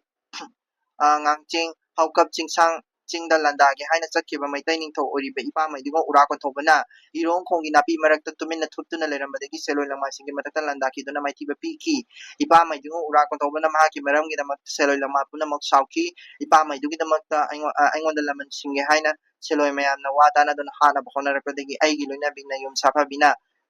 ꯏꯄꯨꯔꯣꯏꯕ ꯅꯍꯥꯛ ꯁꯦꯂꯣꯏ ꯂꯝꯁꯤꯗꯒꯤ ꯅꯥꯟꯊꯣꯛꯇꯨꯅ ꯆꯦꯟꯈ꯭ꯔꯣ ꯏꯄꯥ ꯏꯕꯨꯡ ꯏꯄꯥ ꯑꯁꯤꯒꯤ ꯑꯁꯥꯎꯕ ꯑꯁꯤ ꯊꯤꯡꯕ ꯉꯝꯗ꯭ꯔꯦ ꯏꯄꯨꯔꯣꯏꯕ ꯅꯍꯥꯛꯀꯤ ꯅꯄꯥ ꯅꯄꯨꯒꯤ ꯂꯝ ꯑꯣꯏꯔꯤꯕ ꯃꯩꯇꯩ ꯄꯣꯏꯔꯩ ꯌꯧꯅꯕ ꯆꯠꯈꯤꯒꯅꯨ ꯈꯥ ꯄꯥꯡꯕ ꯃꯥꯏꯀꯩꯗ ꯅꯕꯨꯙꯧ ꯈꯨꯃꯟ ꯅꯤꯡꯊꯧ ꯑꯗꯣꯟ ꯄꯨꯟꯁꯤꯕꯒꯤ ꯃꯌꯨꯝꯗ ꯊꯨꯡꯂꯨꯔꯣ ꯍꯥꯏꯔꯛꯄꯗꯒꯤ ꯈꯨꯃꯟ ꯅꯤꯡꯊꯧ ꯅꯍꯥꯛꯀꯤ ꯂꯝꯗ ꯁꯩꯗꯥꯡꯒꯦ ꯍꯥꯏꯗꯨꯅ ꯈꯨꯃꯟ ꯂꯩꯕꯥꯛ ꯌꯧꯅꯕ ꯂꯥꯛꯀꯅꯤ ꯍꯥꯏꯅ ꯄꯥꯎꯈꯨꯝ ꯄꯤꯈꯤ ꯀꯣ ꯁꯤꯗꯅꯦꯀꯣ ꯃꯥꯅ ꯄꯥꯎꯈꯨꯝ ꯄꯤꯔꯤꯁꯤ ꯀꯩꯅꯣ ꯍꯥꯏꯗꯤ ꯑꯗꯣꯟ ꯄꯨꯟꯁꯤꯕꯗ ꯃꯥꯅ ꯂꯥꯛꯄꯒꯤ ꯃꯔꯝꯗꯨꯅꯤ ꯄꯤꯔꯤꯁꯤꯀꯣ ꯌꯥꯝ ꯐꯖꯅ ꯑꯦꯛꯁꯄ꯭ꯂꯦꯟ ꯇꯧꯔꯒ ꯄꯤꯔꯤꯀꯣ ꯑꯗꯨꯗꯒꯤ ꯈꯨꯃꯟ ꯅꯤꯡꯊꯧꯅ ꯑꯃꯨꯛ ꯍꯥꯏꯔꯛꯑꯦꯕꯀꯣ ꯃꯗꯨꯗꯒꯤ ꯈꯨꯃꯟ ꯅꯤꯡꯊꯧ ꯑꯗꯣꯟ ꯄꯨꯟꯁꯤꯕ ꯌꯨꯝꯃꯣꯏꯕꯅ ꯇꯧꯕꯒꯤꯗꯤ ꯏꯁꯨ ꯅꯨꯄꯥ ꯍꯣꯡꯅꯩ ꯃꯤꯑꯣꯏ ꯈꯨꯟꯖꯥꯎꯗ ꯁꯦꯂꯣꯏ ꯂꯪꯃꯥꯏꯗ ꯌꯥꯎ ꯏꯟꯕꯋꯣ ꯂꯩꯔꯦꯟ ꯅꯪꯕꯨ ꯈꯨꯃꯟ ꯑꯩꯒꯤ ꯂꯩꯕꯥꯛ ꯑꯁꯤꯗ ꯅꯨꯃꯤꯠ ꯃꯇꯝ ꯀꯨꯏꯅ ꯂꯩꯃꯤꯟꯅꯔꯁꯤ ꯃꯩꯇꯩ ꯅꯤꯡꯊꯧ ꯃꯆꯥ ꯅꯪꯕꯨ ꯈꯨꯃꯟ ꯑꯩꯒꯤ ꯂꯩꯕꯥꯛ ꯑꯁꯤꯗ ꯅꯨꯃꯤꯠ ꯃꯇꯝ ꯀꯨꯏꯅ ꯂꯩꯃꯤꯟꯅꯔꯁꯤ ꯃꯩꯇꯩ ꯅꯤꯡꯊꯧ ꯅꯪꯕꯨ ꯌꯣꯛꯂꯒꯤ ꯃꯥꯅ ꯌꯣꯛꯄꯤꯔꯦꯀꯣ ꯈꯨꯃꯟ ꯅꯤꯡꯊꯧ ꯑꯗꯣꯟ ꯄꯨꯟꯁꯤꯕꯅ ꯌꯣꯛꯄꯤꯔꯦ ꯁꯤꯗꯨ ꯁ꯭ꯇ꯭ꯔꯦꯇꯦꯖꯤꯒꯤ ꯄꯥꯛ ꯑꯃ ꯄꯥꯜꯂꯤꯅꯤꯀꯣ ꯅꯤꯡꯊꯧ ꯃꯁꯦꯟ ꯃꯔꯛꯇ ꯍꯌꯦꯡ ꯅꯤꯡꯊꯧ ꯑꯣꯏꯔꯛꯀꯗꯕ ꯃꯤ ꯑꯃꯅꯦꯅ ꯈꯪꯕꯒꯤꯅꯤꯀꯣ ꯈꯨꯃꯟ ꯅꯤꯡꯊꯧꯅ ꯅꯥꯎꯊꯤꯡꯈꯣꯡꯁꯦ ꯍꯌꯦꯡ ꯅꯤꯡꯊꯧ ꯑꯣꯏꯔꯛꯀꯗꯕ ꯃꯤꯁꯛ ꯑꯃꯅꯦꯅ ꯈꯪꯕꯒꯤꯅꯦꯕ ꯃꯥꯅ ꯁꯤꯗꯩꯁꯤꯗ ꯃꯥꯁꯦ ꯌꯣꯛꯄꯤꯔꯒꯦꯅ ꯌꯣꯛꯈ꯭ꯔꯤꯁꯤꯀꯣ ꯃꯔꯝ ꯑꯇꯩ ꯑꯇꯣꯞꯄ ꯃꯔꯝ ꯀꯥ ꯍꯦꯟꯅ ꯂꯩꯕ ꯅꯠꯇꯦ ꯑꯗꯨꯒꯤꯃꯛꯇꯅꯦ ꯃꯥꯅ ꯀꯩꯅꯣꯒꯁꯦ ꯃꯆꯥꯅꯨꯄꯤꯒꯁꯦ ꯊꯥꯖꯔꯛꯀꯗꯣꯏꯁꯤꯀꯣ ꯃꯩꯇꯩ ꯅꯤꯡꯊꯧꯒꯤ ꯃꯆꯥ ꯅꯍꯥꯛꯄꯨ ꯉꯥꯛꯁꯦꯜꯂꯒꯦ ꯈꯨꯃꯟ ꯂꯝꯗ ꯂꯩꯃꯤꯟꯅꯔꯁꯤ ꯍꯥꯏꯗꯨꯅ ꯈꯨꯃꯟ ꯅꯤꯡꯊꯧ ꯑꯗꯣꯟ ꯄꯨꯟꯁꯤꯕ ꯌꯨꯝꯃꯣꯏꯕ ꯂꯥꯏꯔꯦꯟ ꯃꯩꯗꯤꯡꯉꯨ ꯂꯩꯃꯤꯟꯅꯔꯦ ꯂꯥꯏꯔꯦꯟ ꯃꯩꯗꯤꯡꯉꯨ ꯈꯨꯃꯟ ꯂꯝꯗ ꯆꯍꯤ ꯐꯥꯅ ꯂꯩꯔꯛꯂꯕꯗ ꯃꯃꯥꯡꯉꯩꯗꯒꯤ ꯃꯁꯥꯅ ꯅꯣꯡꯕꯥꯜ ꯄꯤꯇꯉꯥ ꯂꯤꯛꯂꯨ ꯂꯧꯊꯣꯏꯕꯤ ꯂꯪꯃꯥꯏ ꯆꯅꯨ ꯃꯁꯛ ꯃꯇꯧ ꯐꯖꯕꯤꯕꯨ ꯌꯥꯝꯅ ꯅꯨꯡꯁꯤꯕ ꯈꯥꯏꯅꯔꯝꯕꯤꯕꯨ ꯃꯁꯛ ꯎꯕ ꯐꯪꯗ꯭ꯔꯕꯗ ꯃꯄꯨꯛꯅꯤꯡ ꯅꯨꯡꯉꯥꯏꯇꯅ ꯃꯄꯨꯛꯅꯤꯡ ꯇꯌꯥꯡ ꯇꯁꯣꯏꯅ ꯂꯩꯐꯝ ꯈꯪꯗꯅ ꯃꯃꯥꯏ ꯅꯣꯟꯊꯗꯨꯅ ꯃꯇꯝ ꯂꯦꯟꯗꯨꯅ ꯂꯩꯔꯕꯗ ꯃꯕꯨꯙꯧ ꯈꯨꯃꯟ ꯅꯤꯡꯊꯧ ꯑꯗꯣꯟ ꯄꯨꯟꯁꯤꯕ ꯌꯨꯝꯑꯣꯏꯕꯅ ꯍꯥꯏꯔꯛꯏ ꯌꯦꯡꯉꯨꯀꯣ ꯍꯥꯏꯗꯤ ꯋꯥꯈꯜ ꯋꯥꯔꯒ ꯂꯩꯔꯦꯕ ꯉꯁꯥꯏꯒꯤ ꯀꯩꯅꯣꯁꯦ ꯅꯥꯎꯊꯤꯡꯈꯣꯡꯁꯦ ꯑꯗꯨꯗꯨꯅ ꯋꯥꯈꯜ ꯋꯥꯕꯗꯨ ꯎꯕꯗꯪ ꯂꯩꯕ ꯉꯝꯗ꯭ꯔꯕ ꯈꯨꯃꯟ ꯅꯤꯡꯊꯧꯁꯤꯅ ꯍꯥꯏꯔꯛꯑꯦꯀꯣ ꯀꯔꯤꯅꯣ ꯃꯥ ꯍꯥꯏꯔꯤꯁꯤ ꯌꯦꯡꯁꯤꯀꯣ ꯃꯩꯇꯩ ꯅꯤꯡꯊꯧ ꯃꯆꯥꯋꯣ ꯏꯁꯨ ꯅꯨꯄꯥ ꯍꯣꯡꯅꯩ ꯈꯨꯟꯖꯥꯎ ꯁꯦꯂꯣꯏ ꯂꯝꯗ ꯌꯥꯎ ꯏꯟꯕꯋꯣ ꯅꯍꯥꯛꯇꯤ ꯃꯩꯇꯩ ꯃꯍꯥꯔꯥꯅꯤꯒꯤ ꯃꯆꯥꯅꯤ ꯀꯣ ꯃꯩꯇꯩ ꯃꯍꯥꯔꯥꯅꯤꯒꯤ ꯃꯆꯥꯅꯤꯅꯦ ꯀꯣ ꯅꯪꯁꯦ ꯁꯨꯡꯁꯣꯏ ꯁꯣꯏꯗꯅ ꯅꯤꯡꯊꯧꯀꯣꯟꯗ ꯄꯣꯛꯄꯅꯤ ꯅꯤꯡꯊꯧꯒꯤ ꯃꯆꯥꯅꯤ ꯏꯁꯨ ꯅꯨꯄꯥ ꯅꯍꯥꯛꯀꯤ ꯅꯁꯥꯅꯧ ꯅꯣꯡꯕꯥꯜꯂꯣꯟ ꯄꯤꯇꯉꯥꯒꯤ ꯈꯥꯏꯅꯔꯝꯕꯗꯒꯤ ꯁꯦꯂꯣꯏ ꯆꯤꯡꯃꯥꯏ ꯂꯪꯃꯥꯏ ꯆꯤꯡꯕꯨ ꯌꯦꯡꯗꯨꯅ ꯂꯩꯕꯗ ꯏꯁꯨ ꯅꯨꯄꯥ ꯅꯪꯗꯤ ꯅꯪꯒꯤ ꯇꯥꯂꯣꯏ ꯍꯥꯡꯅ ꯂꯩꯕ ꯌꯥꯗꯦ ꯏꯆꯥ ꯅꯨꯄꯥ ꯈꯨꯃꯟ ꯅꯤꯉꯣꯜ ꯑꯣꯏꯔꯕꯤ ꯀꯩꯔꯨꯡ ꯍꯪꯕꯤꯕꯨ ꯏꯁꯨ ꯅꯨꯄꯥ ꯅꯪꯉꯣꯟꯗ ꯊꯥꯖꯒꯦ ꯍꯥꯏꯅ ꯊꯧꯖꯥꯟꯕꯤꯔꯦ ꯀꯣ ꯃꯆꯥꯅꯨꯄꯤ ꯀꯩꯔꯨꯡ ꯍꯟꯕꯤꯁꯦ ꯀꯣ ꯊꯥꯖꯔꯦꯀꯣ ꯃꯥꯒꯤ ꯑꯗꯣꯟ ꯄꯨꯟꯁꯤꯕꯅ ꯀꯩꯅꯣꯗ ꯊꯥꯖꯔꯦꯀꯣ ꯃꯥꯁꯦ ꯀꯔꯤ ꯃꯔꯝꯒꯤ ꯊꯥꯖꯔꯤꯅꯣ ꯍꯥꯏꯔꯒꯗꯤ ꯍꯥꯏꯗꯤ ꯍꯥꯏꯗꯤ ꯀꯩꯅꯣ ꯍꯥꯡꯕ ꯌꯥꯗꯦ ꯁꯤꯅꯤꯀꯣ ꯍꯥꯏꯔꯤꯁꯦꯀꯣ ꯀꯩꯅꯣ ꯍꯥꯡꯕ ꯌꯥꯗꯦ ꯍꯥꯏꯗꯤ ꯅꯨꯄꯤ ꯂꯩꯇꯕ ꯌꯥꯗꯦ ꯍꯥꯏꯗꯤꯀꯣ ꯏꯁꯨ ꯅꯨꯄꯥ ꯅꯍꯥꯛꯇꯤ ꯅꯁꯥꯅ ꯅꯣꯡꯕꯥꯜ ꯂꯝꯄꯤ ꯇꯉꯥꯗꯣ ꯈꯥꯏꯅꯔꯕꯅꯤꯅ ꯃꯥꯁꯦ ꯍꯥꯏꯗꯤ ꯇꯥꯂꯣꯏ ꯌꯥꯎꯗꯅ ꯂꯩꯕ ꯌꯥꯗꯦ ꯇꯥꯂꯣꯏ ꯍꯥꯡꯕ ꯌꯥꯗꯦ ꯁꯤꯅꯤꯕꯀꯣ ꯑꯗꯨꯗꯨꯅꯤ ꯃꯥ ꯍꯥꯏꯔꯤꯁꯦꯀꯣ ꯂꯥꯏꯔꯦꯟ ꯃꯩꯗꯤꯡꯉꯨꯕꯨ ꯈꯨꯃꯟ ꯅꯤꯡꯊꯧ ꯑꯗꯣꯟ ꯄꯨꯟꯁꯤꯕ ꯌꯨꯝꯑꯣꯏꯕ ꯁꯪꯒꯥꯏ ꯌꯨꯝ ꯁꯥꯕꯤꯒꯦ ꯍꯥꯏꯗꯨꯅ ꯃꯅꯥꯏꯁꯤꯡꯗ ꯍꯥꯏꯈꯤ ꯏꯅꯥꯎ ꯈꯨꯃꯟ ꯄ꯭ꯔꯖꯥꯁꯤꯡꯉꯣ ꯂꯥꯏꯔꯦꯟ ꯃꯩꯗꯤꯡꯉꯨ ꯑꯁꯤꯒꯤꯗꯃꯛꯇ ꯌꯨꯝꯖꯥꯎ ꯊꯨꯅ ꯁꯥꯁꯤ ꯍꯥꯏꯈꯤ ꯈꯨꯃꯟꯅ ꯁꯪꯒꯥꯏꯗꯨ ꯌꯥꯀꯣꯟ ꯂꯥꯏꯈꯨꯟꯕꯨ ꯁꯔꯤꯛ ꯍꯥꯏꯅ ꯀꯧꯏ ꯈꯨꯃꯟ ꯃꯌꯥꯝ ꯍꯧꯗꯨꯅ ꯁꯪꯒꯥꯏ ꯂꯥꯏꯈꯟ ꯇꯥꯕ ꯁꯥꯈꯤ ꯂꯥꯏꯔꯦꯟ ꯃꯩꯗꯤꯡꯉꯨꯗꯤ ꯃꯥꯒꯤ ꯂꯣꯏꯅꯕꯤ ꯅꯨꯄꯤ ꯀꯩꯔꯨꯡ ꯍꯪꯕꯤꯒ ꯈꯨꯃꯟ ꯁꯪꯒꯥꯏ ꯂꯥꯏꯈꯟ ꯇꯥꯕ ꯅꯨꯡꯉꯥꯏꯕꯗ ꯃꯅꯥꯏ ꯃꯌꯥꯝ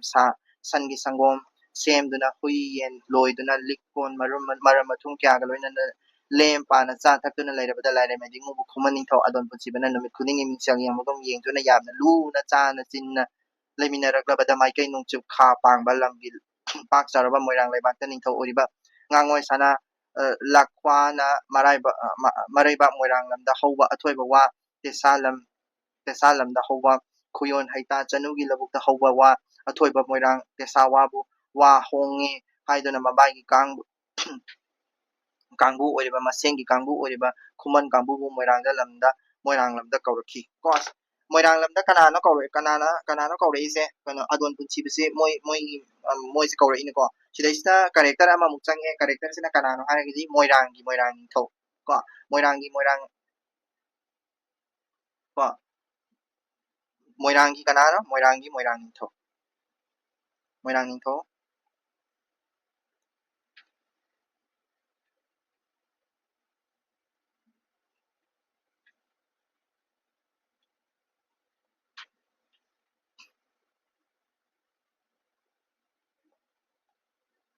ꯃꯣꯏꯔꯥꯡ ꯅꯤꯡꯊꯧꯁꯦ ꯀꯅꯥꯅꯣ ꯃꯃꯤꯡꯁꯦ ꯉꯥꯉꯣꯏ ꯁꯅꯥꯂꯈꯥ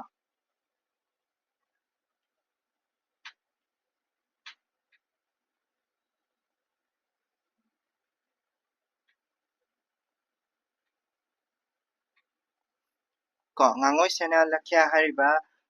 ꯂꯈ꯭ꯋꯥ ꯍꯥꯏꯕꯀꯣ ꯈ꯭ꯋꯥ ꯈ꯭ꯌꯥ ꯈ꯭ꯋꯥ ꯍꯥꯏꯕꯀꯣ ꯁꯅꯥꯂꯈ꯭ꯋꯥ ꯉꯥꯉꯣꯏ ꯁꯅꯥꯂꯈ꯭ꯋꯥ ꯁꯤꯅ ꯃꯥꯅ ꯀꯅꯥꯅꯣ ꯀꯧꯔꯛꯏꯁꯦ ꯉꯁꯥꯏꯒꯤ ꯈꯨꯃꯟ ꯅꯤꯡꯊꯧꯁꯦ ꯀꯧꯔꯛꯑꯦꯕ ꯀꯔꯤ ꯃꯔꯝꯒꯤ ꯀꯧꯔꯛꯏꯅꯣ ꯍꯥꯏꯔꯒꯗꯤ ꯃꯣꯏꯗ ꯋꯥ ꯍꯣꯡꯕ ꯍꯥꯏꯅ ꯑꯃ ꯇꯧꯋꯦꯕꯀꯣ ꯋꯥ ꯍꯣꯡꯕ ꯀꯣ ꯋꯥ ꯍꯣꯡꯕ ꯍꯥꯏꯅ ꯑꯃ ꯊꯧꯔꯝ ꯑꯃ ꯇꯧꯋꯤ ꯃꯗꯨꯒꯤꯗꯃꯛꯇ ꯂꯥꯛꯑꯣ ꯍꯥꯏꯕꯅꯦꯕꯀꯣ ꯀꯧꯔꯛꯈꯤ ꯈꯨꯃꯟ ꯅꯤꯡꯊꯧꯗꯤ ꯃꯣꯏꯔꯥꯡ ꯂꯩꯕꯥꯛꯇ ꯑꯍꯣꯡ ꯀꯨꯝꯍꯩ ꯌꯥꯎꯕ ꯆꯠꯀꯦ ꯍꯥꯏꯅ ꯂꯥꯛꯄꯗ ꯂꯥꯏꯔꯦꯡ ꯍꯣꯡꯉꯩꯌꯥ ꯈꯨꯟꯖꯥꯎꯁꯨ ꯃꯕꯨꯗꯧ ꯈꯨꯃꯟ ꯅꯤꯡꯊꯧ ꯑꯗꯣꯝ ꯄꯨꯟꯁꯤꯕ ꯌꯨꯝꯑꯣꯏꯕꯒꯤ ꯃꯇꯨꯡ ꯏꯟꯅꯗꯨꯅ ꯄꯨꯟꯅ ꯂꯥꯛꯃꯤꯟꯅꯈꯤ ꯋꯥ ꯍꯣꯡꯕ ꯍꯥꯏꯕ ꯊꯧꯔꯝꯁꯤꯗ ꯈꯨꯃꯟ ꯀꯧꯔꯦ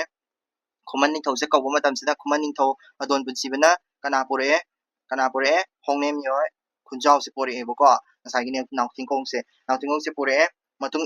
ꯂꯥꯛꯑꯦ ꯀꯦꯒꯦ ꯃꯣꯏꯔꯥꯡ ꯅꯤꯡꯊꯧ ꯉꯥꯉꯣꯏ ꯁꯅꯥ ꯂꯛꯈ꯭ꯌꯥꯅ ꯁꯥ ꯊꯣꯡꯕ ꯌꯨ ꯆꯥꯛ ꯃꯔꯥꯡ ꯀꯥꯏꯅ ꯀꯨꯝꯍꯩ ꯆꯥꯎꯅ ꯇꯧꯔꯕ ꯃꯐꯝꯗꯨꯗ ꯊꯨꯡꯂꯔꯦ ꯀꯣ ꯁꯤꯗꯩꯗ ꯑꯩ ꯂꯣꯏꯁꯤꯜꯂꯒꯦꯀꯣ ꯃꯇꯝꯁꯨ ꯄꯨꯡ ꯑꯃ ꯍꯦꯟꯅ ꯁꯥꯡꯉꯛꯀꯗꯣꯔꯦ ꯁꯣ ꯌꯥꯝ ꯍꯦꯟꯅ ꯁꯥꯡꯕꯁꯨ ꯑꯩ ꯇꯜꯂꯦꯕꯀꯣ ꯁꯤꯗ ꯂꯣꯏꯁꯤꯜꯂꯒꯦ ꯅꯨꯡꯉꯥꯏꯇꯦ ꯍꯥꯏꯕꯤꯔꯝꯃꯣꯀꯣ ꯀꯃꯦꯟꯗ ꯁꯣꯏꯕ ꯌꯥꯎꯔꯒꯁꯨ ꯍꯥꯏꯕꯤꯔꯝꯃꯣ ꯑꯩ ꯕꯦꯁ ꯂꯦꯚꯦꯜꯗ ꯑꯩ ꯁꯣꯏꯗꯅꯕ ꯍꯣꯠꯅꯖꯒꯦ ꯑꯩ ꯑꯣꯖꯥ ꯅꯠꯇꯦ ꯖꯁ ꯑꯩꯅ ꯄꯥꯖꯕ ꯈꯔꯗ ꯁꯤꯌꯔ ꯇꯧꯖꯕ ꯈꯛꯇꯅꯦ ꯀꯣ ꯑꯗꯩꯗ ꯍꯥꯏꯗꯤ ꯃꯅꯤꯄꯨꯔꯤ ꯑꯣꯞꯁꯅꯦꯜꯁꯦ ꯑꯁꯨꯛꯀꯤ ꯃꯇꯤꯛ ꯃꯤꯗꯤ ꯂꯧꯅꯤꯡꯉꯒꯁꯨ ꯃꯦꯇꯔꯤꯌꯦꯜ ꯂꯩꯇꯕ ꯑꯗꯒꯤ ꯄꯥꯅꯤꯡꯉꯥꯏ ꯂꯩꯇꯕ ꯑꯣꯔ ꯍꯥꯏꯗꯤ ꯑꯁꯤꯒꯨꯝꯕ ꯁꯣꯔꯁ ꯃꯦꯇꯔꯤꯌꯦꯜꯁꯤꯡꯁꯦ ꯐꯪꯗꯕ ꯏꯚꯟ ꯃꯅꯤꯄꯨꯔꯤ ꯑꯣꯞꯁꯅꯦꯜꯁꯦ ꯀꯩꯅꯣ ꯇꯧꯅꯦ ꯍꯥꯏꯗꯤ ꯏꯃꯥꯂꯣꯟꯁꯦ ꯈꯔ ꯆꯥꯎꯈꯠꯅꯕ ꯍꯥꯏꯅ ꯇꯧꯕꯅꯤꯀꯣ ꯂꯥꯟꯕ ꯁꯣꯏꯕꯗꯨꯗꯤ ꯑꯩꯈꯣꯏ ꯃꯁꯦꯟ ꯍꯥꯏꯅꯔꯒ ꯂꯣꯏꯔꯦꯀꯣ ꯂꯥꯜꯂꯦ ꯍꯥꯏꯔꯅ ꯍꯦꯛꯇ ꯅꯪ ꯇꯧꯔꯤꯗꯣ ꯂꯥꯜꯂꯤ ꯅꯪ ꯑꯔꯥꯟꯕ ꯇꯥꯛꯀꯅꯨ ꯍꯥꯏ ꯀꯅꯥꯅ ꯂꯥꯟꯕ ꯆꯨꯝꯕ ꯍꯥꯏꯁꯦ ꯀꯅꯥꯅ ꯂꯦꯞꯇꯣꯏꯅꯣ ꯍꯥꯏꯗꯤ ꯂꯦꯞꯀꯗꯕ ꯃꯤꯗꯨꯁꯨ ꯍꯥꯏꯗꯤ ꯃꯊꯣꯡ ꯃꯔꯝ ꯑꯝꯇ ꯈꯪꯄꯣꯟꯇꯦꯕ ꯍꯥꯏꯗꯤ ꯊꯥꯏꯅꯗꯒꯤ ꯂꯥꯛꯄ ꯂꯤꯛꯂꯝꯅꯤ ꯑꯩꯈꯣꯏꯅ ꯐꯪꯉꯤꯕ ꯔꯤꯁꯣꯔꯁ ꯈꯔꯁꯦ ꯍꯥꯏꯗꯤ ꯀꯩ ꯍꯥꯏꯅꯤ ꯑꯗꯨꯗꯨꯅ ꯔꯤꯁꯣꯔꯁ ꯈꯔꯁꯤꯗꯒꯤ ꯑꯩꯈꯣꯏꯅ ꯄꯥꯔꯤꯁꯦ ꯑꯆꯨꯝ ꯆꯨꯝꯗ ꯅꯩꯅꯔꯒ ꯃꯁꯤꯅ ꯂꯥꯜꯂꯤ ꯃꯁꯤꯅ ꯆꯨꯝꯃꯤ ꯅꯪꯅ ꯀꯔꯤ ꯂꯩ ꯅꯪꯅ ꯀꯔꯤ ꯂꯩꯇꯦ ꯅꯪꯅ ꯑꯗꯨ ꯂꯩꯕꯗꯣ ꯀꯔꯤꯅꯣ ꯄꯨꯊꯣꯛꯅꯔꯀꯥꯟꯗ ꯍꯥꯏꯗꯤ ꯑꯅꯤ ꯊꯣꯛꯏꯕ ꯃꯌꯥꯝ ꯑꯍꯨꯝ ꯊꯣꯛꯏꯕ ꯃꯌꯥꯝ ꯃꯉꯥ ꯊꯣꯛꯏꯕ ꯃꯌꯥꯝꯁꯤꯡꯁꯦ ꯄꯨꯟꯁꯤꯜꯂꯀꯥꯟꯗ ꯍꯌꯦꯡ ꯃꯅꯤꯄꯨꯔꯤꯒꯤ ꯏꯃꯥꯂꯣꯟꯁꯦ ꯆꯥꯎꯈꯠꯂꯛꯀꯗꯕꯅꯤꯀꯣ ꯑꯗꯨ ꯅꯠꯇꯕꯤꯗ ꯑꯩꯅ ꯑꯗꯨ ꯑꯃꯅ ꯑꯃꯨꯛ ꯍꯥꯏꯅꯤ ꯑꯃꯅ ꯂꯥꯜꯂꯦ ꯍꯥꯏꯅꯤ ꯑꯃꯅ ꯑꯃꯨꯛ ꯍꯥꯏꯅꯤ ꯑꯗꯨꯗ ꯂꯥꯜꯂꯦ ꯃꯁꯤꯅ ꯆꯨꯝꯕꯅꯤ ꯍꯥꯏꯅꯤ ꯑꯃꯅ ꯍꯥꯏꯅꯤ ꯑꯃ ꯇꯥꯟꯅꯗꯕꯤꯗ ꯂꯣꯏꯅꯃꯛ ꯑꯈꯪꯕ ꯑꯣꯏꯅ ꯇꯥꯔꯒꯗꯤ ꯑꯣꯖꯥ ꯉꯥꯛꯇ ꯉꯥꯏꯅ ꯇꯥꯔꯒꯗꯤ ꯌꯥꯔꯔꯣꯏꯕꯀꯣ ꯁꯣ ꯑꯩꯒꯤ ꯋꯥꯈꯜꯗꯗꯤ ꯖꯁ ꯑꯩꯈꯣꯏ ꯇꯝꯁꯤꯀꯣ ꯑꯅꯧꯕ ꯂꯥꯛꯏꯕ ꯁꯥꯇ꯭ꯔ ꯃꯌꯥꯝꯁꯤꯡꯁꯦ ꯇꯝꯁꯤ ꯍꯩꯖꯟꯁꯤ ꯊꯤꯖꯟꯁꯤ ꯈꯣꯠꯆꯟꯁꯤꯀꯣ ꯑꯗꯨ ꯊꯤꯖꯜꯂꯤꯈꯩ ꯑꯅꯧꯕ ꯃꯌꯥꯝ ꯑꯃ ꯄꯨꯊꯣꯔꯛꯀꯅꯤ ꯑꯅꯧꯕ ꯃꯌꯥꯝ ꯊꯣꯛꯂꯛꯀꯅꯤ ꯊꯤꯖꯟꯕ ꯍꯩꯖꯟꯕ ꯇꯥꯛꯄ ꯑꯗꯒꯤ ꯑꯩ ꯍꯩꯅꯕꯁꯤꯡꯗꯣ ꯇꯥꯛꯅꯕ ꯏꯅꯥꯎꯁꯤꯡꯗ ꯑꯗꯒꯤ ꯏꯆꯟꯁꯤꯡꯗꯀꯣ ꯑꯗꯨꯗꯨꯒ ꯆꯥꯎꯈꯠꯂꯛꯀꯗꯕꯅꯦꯕ ꯏꯃꯥꯂꯣꯟ ꯍꯥꯏꯁꯤꯀꯣ ꯑꯗꯨ ꯅꯠꯇꯕꯤꯗ ꯑꯃꯅ ꯑꯃ ꯇꯧꯕꯗ ꯁꯤꯗꯅ ꯂꯩꯔꯒꯗꯤ ꯁꯨꯡꯆꯥꯎ ꯆꯥꯎꯈꯠꯂꯣꯏ ꯁꯤ ꯍꯥꯏꯔ ꯂꯣꯏꯁꯤꯟꯖꯔꯒꯦ ꯃꯈꯥ ꯍꯌꯦꯡ ꯑꯃꯨꯛ ꯄꯥꯔꯛꯀꯦꯀꯣ ꯑꯗꯨꯒ ꯁꯤꯁꯦ ꯅꯥꯎꯊꯤꯡꯈꯣꯡ ꯐꯝꯕꯥꯜ ꯀꯥꯕꯒꯤ ꯃꯥꯒꯤ ꯃꯇꯥꯡꯗꯨꯒꯤ ꯃꯇꯨꯡ ꯏꯟꯅ ꯍꯥꯏꯗꯤ ꯀꯔꯤ ꯍꯥꯏꯗꯤ ꯁꯤꯗꯤ ꯍꯧꯖꯤꯛ ꯐꯥꯎꯒꯤ ꯑꯣꯏꯅꯗꯤ ꯀꯣꯏꯁꯟ ꯍꯪꯕ ꯃꯇꯥꯡ ꯑꯃꯨꯛ ꯌꯧꯗ꯭ꯔꯤ ꯀꯣꯏꯁꯟ ꯍꯪꯕ ꯃꯇꯥꯡꯗꯨꯗ ꯑꯃꯨꯛ ꯊꯦꯡꯅꯔꯁꯤꯀꯣ ꯀꯣꯏꯁꯟ ꯍꯪꯕ ꯃꯇꯥꯡꯗꯣ ꯐꯖꯅ ꯑꯩ ꯑꯦꯛꯁꯄ꯭ꯂꯦꯟ ꯇꯧꯖꯔꯛꯀꯦ ꯁꯤꯗ ꯂꯣꯏꯁꯤꯟꯖꯔꯒꯦ ꯁꯤꯒꯤ ꯅꯣꯠꯁꯦ ꯑꯩꯅ ꯏꯖꯔꯤꯕ ꯅꯣꯠꯁꯦ ꯍꯌꯦꯡ ꯑꯩ ꯀꯩꯅꯣꯗ PDF ꯁꯦ ꯀꯩꯅꯣꯗ ꯑꯩ ꯊꯥꯗꯣꯛꯆꯔꯛꯀꯦꯀꯣ WhatsAppꯇ ꯑꯃꯁꯨꯡ ꯇꯦꯂꯤꯒ꯭ꯔꯥꯝꯗ ꯑꯗꯨꯝ ꯊꯥꯗꯣꯛꯆꯔꯛꯀꯦ ꯀꯣ ꯃꯦꯇꯔꯤꯌꯦꯜ ꯑꯇꯣꯞꯄ ꯄꯥꯝꯕꯤꯕ ꯂꯩꯔꯒꯁꯨ ꯑꯗꯨꯝ ꯍꯥꯏꯕꯤꯔꯛꯑꯣ ꯀꯣ ꯁꯤꯗ ꯂꯣꯏꯁꯤꯜꯂꯒꯦ thank you so much have a great day head